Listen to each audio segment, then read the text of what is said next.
How to change Netflix region and then watch any country's library. Hi everybody, welcome back to our channel App Guide. In today's video I will simply guide you on how you can actually change the Netflix region and then watch any country's library section, so make sure to watch the video till the end.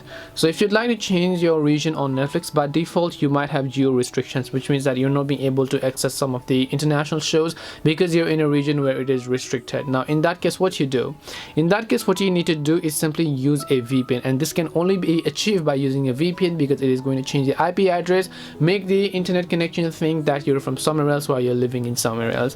Now there are many VPN applications out there. There are Touch VPNs, there are Tomato VPNs, and there is like Turbo VPN, and you have Super VPN, and so many VPNs out there.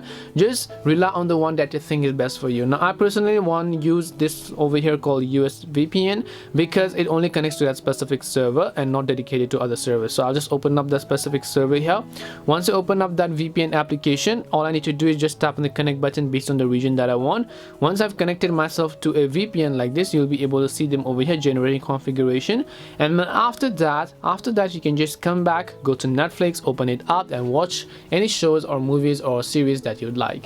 And that is it on how you can change your Netflix region and then watch any country's library. We hope the video was helpful, and if it did help you, make sure to leave a like and subscribe to the channel. If you have any questions though, feel free to leave them down. Thank you very much for watching, and see you in the next video.